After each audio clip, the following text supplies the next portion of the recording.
The world is never going to be the same again. I'm worried about the world. The mass chaos and crises that there was in the world, it's going to be just like that now. This is not an accident. How long is it going to last? Longer than even for those of you that have some cash in the bank, way past your cash reserves. Out of 100 people, 4 will get the message. This thing isn't going to be over in a few weeks. This thing isn't going to be over in a few months. Welcome back, ladies and gentlemen. This is the Bearable Bull here. And I got this aggressively average content for you today. And what I believe to be one of the more important videos I've made in a long time. Ladies and gentlemen, I finally believe that I'm getting to see the full picture of why this Ripple SEC case is going on. I believe I'm beginning to see what the narrative and what this timeline is for crypto price action and events. And I think by the end of this video, you're all going to agree with me.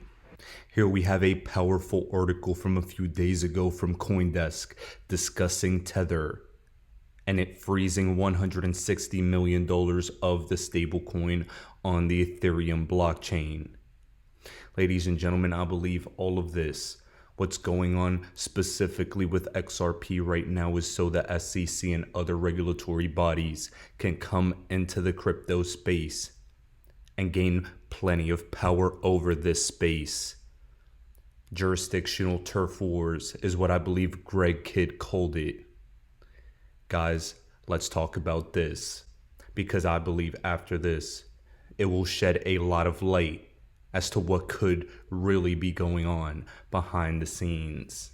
So you guys, Ethereum and its status is in trouble in my opinion. And I don't like this, because if they're able to, classify Ethereum as a security, that just opens the door for DeFi. And that's one of the reasons why I think this could be the case. They could be coming after Ethereum.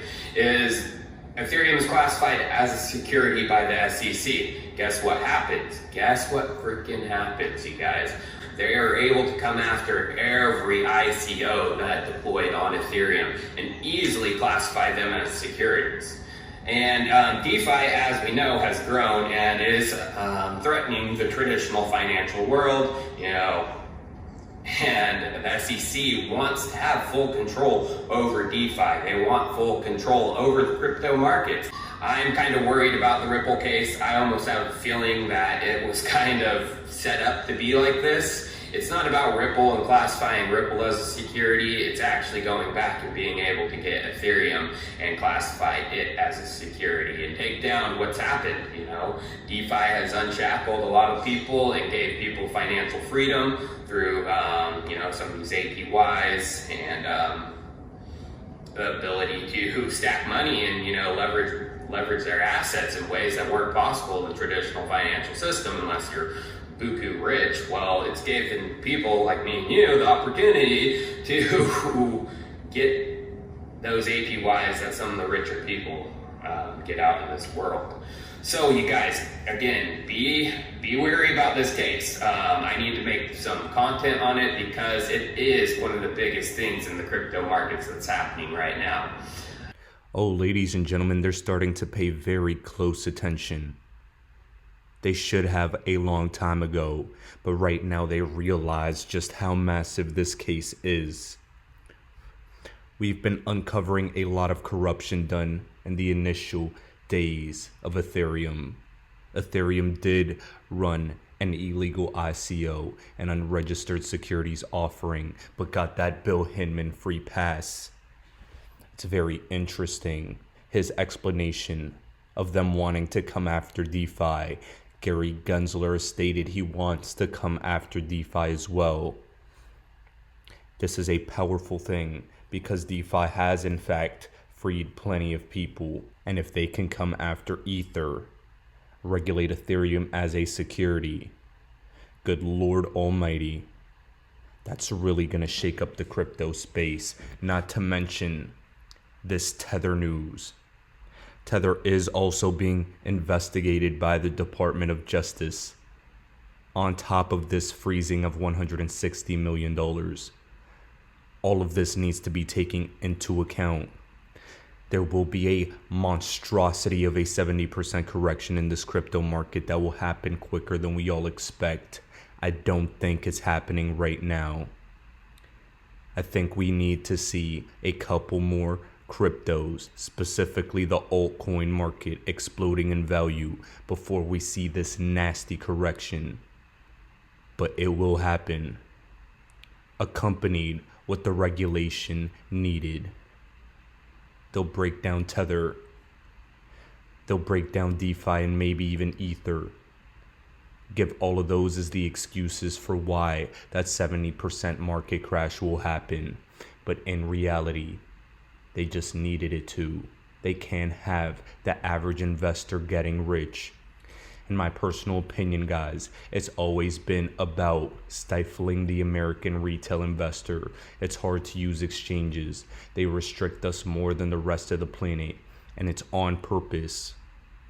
A lot of you should really take a read at Ray Dalio's new book, The Changing World Order. The United States is getting weaker. The rest of the world is rising up. This is the coordinated dismantling of the United States, as well as the US dollar status as the reserve currency of the planet. It's no accident. We are at the stage where the US dollar is going to get replaced as the world's reserve currency. No ifs, ands, or buts about it. I believe XRP will be that replacement in one way, shape, or form, accompanied by the rise of plenty of other nations. Crypto is the biggest space that's going to thrive as a result of this. And that's why American investors are finding it hard with SEC regulations and exchange regulations to get involved. I've often stated once cryptos get on Coinbase, US retail investors are Asia's exit liquidity.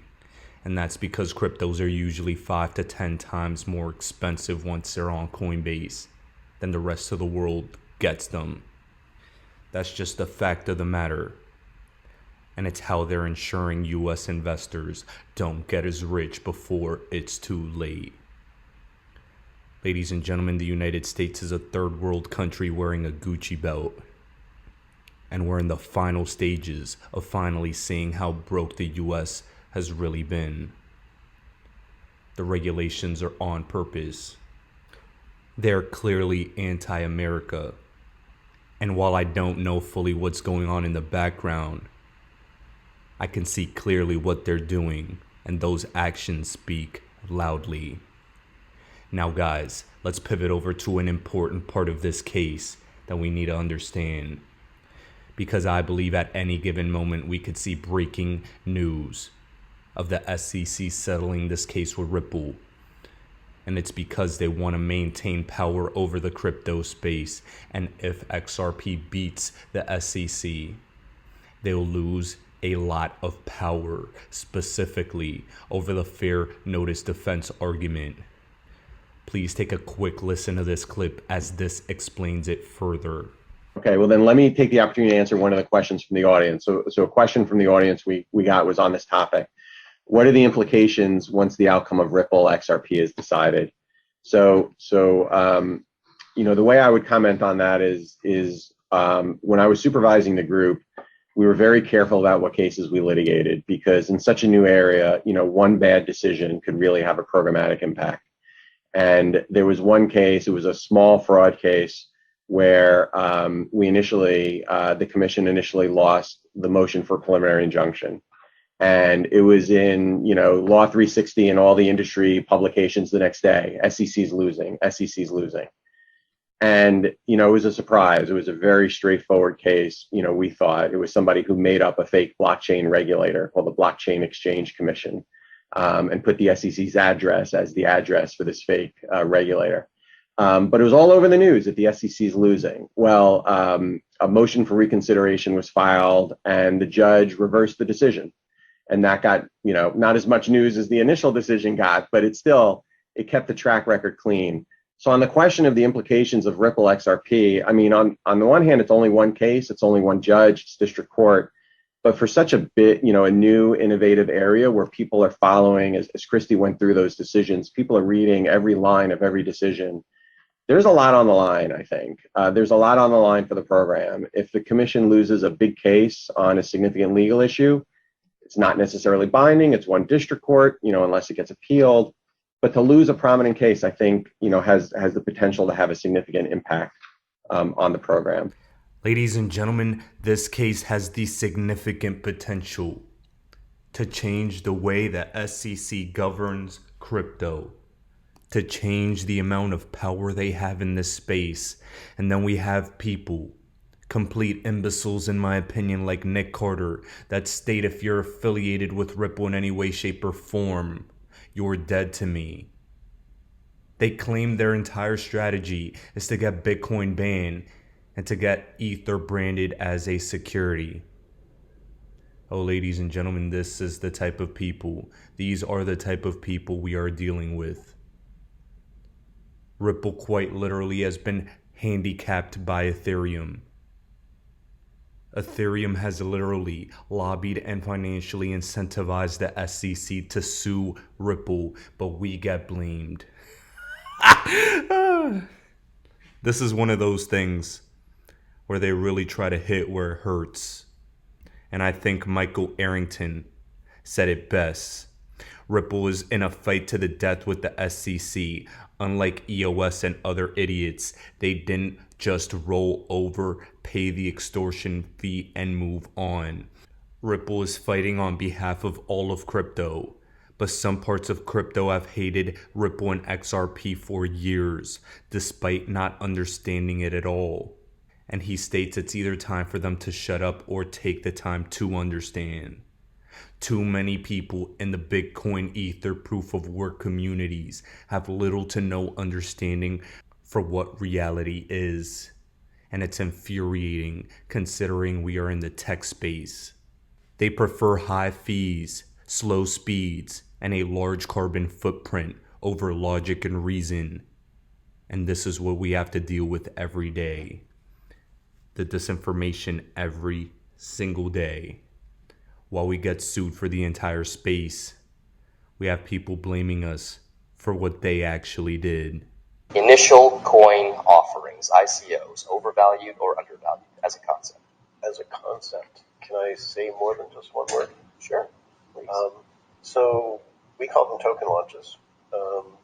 We were gratified by Director Hinman's words a few days ago. I was at that event in San Francisco. Sorry? Yeah, overall. So a while ago, Chairman Clayton said something nice about Bitcoin, and then Director Hinman said something very nice about Ether. It's not a security.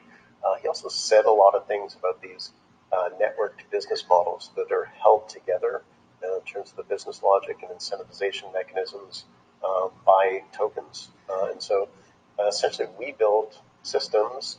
We have something called Token Foundry that helps our own projects internally to launch those systems, third-party projects, and these tokens represent incentivized mechanism design. The mechanism design and some rules, and then rely on game theoretic selfishness of all the different actors pursue their own interests, and the system goals are so token launches, whether investor tokens or consumer utility tokens, is currently massively undervalued. It's going to dominate. All right, speaking of, Ripple, overvalued or undervalued? Oh, I don't want to say anything mean about them. You don't have to. Massively overvalued. Okay, you heard it here, right? Okay. There you have it, ladies and gentlemen. You get to see Ether for who they really are. Using the Hinman speech's clarity, having initial token offerings, their initial ICO, with Ethereum as well. All of these things go to show how corrupt they've been behind the scenes for a long time. We've seen the financial paper trails. We're very well informed of all of this. But what's very telling is how much Joe Lubin doesn't like Ripple. We've seen him on stage with Brad Garlinghouse, not being too friendly with him.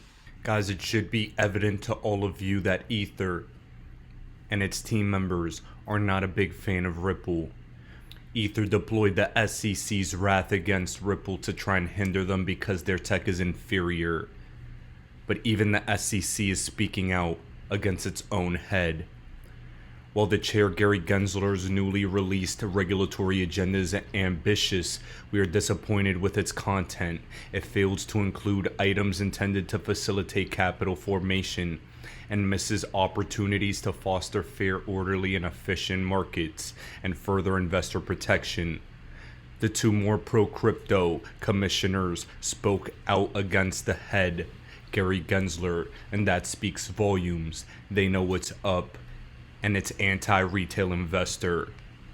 Promising investigation involving securities fraud with Deutsche Bank was suppressed by an enforcement director who a few days later took a job as the general counsel of Deutsche Bank. So we know that this is part of the culture at the SEC. They have most of the people who are running the agency are high-priced political appointees who work for the same banks, or who used to work for the same banks they're supposed to be regulating.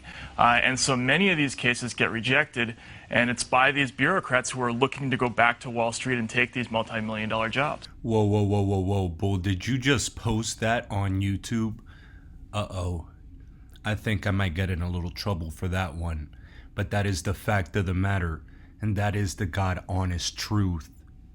These SEC officials like Hinman and Gensler are appointed pawns to ensure the incumbents continue to make money.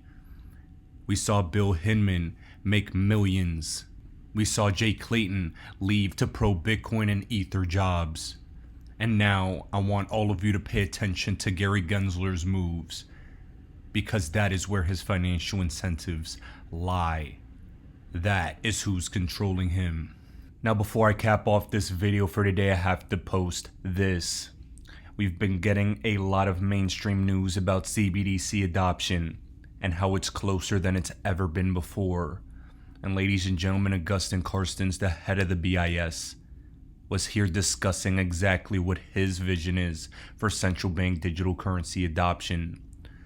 Remember, I believe this lies hand in hand with XRP adoption, as both of them will be used in this new financial system once everything is said and done, once regulations are in place. This is the world order that we're going into. Please take a listen. When we talk about central banking, central bank digital currencies, would it not make sense just to have one worldwide? I know it's a bit of a weird question, but what do you think? No, I mean, I think that each central bank, each country should have its own sovereign currency. What is important, and I think a lot of the work that we are doing, is given that pretty much all central banks are thinking about this, it's a unique opportunity for the different central banks' digital currencies to be interoperable, that their systems are congruent between each other, and therefore that transactions in different currencies can be done in a seamless way. As a matter of fact, today we published a report, the CPMI JOSCO report on CBDC and international payments. And there the idea is precisely what is the design features that CBDCs should have, so that you can make 24/7 instant payments between countries with very low commissions. I mean, today, a payment from, let's say, Mexico to the US can take days, and sometimes the commissions you pay is 7%. That's ridiculous. So what I think we need to do is to take advantage of the fact that pretty much everybody is starting from a clean slate, so that we can incorporate from the origin the interconnectedness between the different systems. Ladies and gentlemen, Augustin Carstens specifically describes interoperability being key, and Ripple has discussed interoperability being the key as well. Interoperability between CBDCs is literally XRP's purpose, and that is why they're partnered with all the central banks, FIs, and major banks on the planet. It's for that specific use case. It's for CBDC adoption. The head of the BIS is discussing exactly what Ripple's use case is. And it just so happens to be the case that we've been in documents and have had meetings with that man himself. You put it all together and it paints the perfect picture. XRP and CBDC adoption is closer than it's ever been before. Augustin Carstens talks about this being a great opportunity. This is an opportunity to change your financial life, as they're using this as an opportunity to change the way the world works. Ladies and gentlemen, this is the Bearable Bull here. Thanks for tuning in. Learn their agenda and their plan before it happens, and you will get rich on purpose. And finally, if you aren't doing so already, follow me on OnlyFans down in the description below, as today I'm posting a monstrosity of a project that is high risk but I believe will give high rewards, as its entry point has lowered to the point where I think it's a win-win scenario. Please take advantage of that. As always, guys, I appreciate every single one of you. Now I'll be back tomorrow with another video.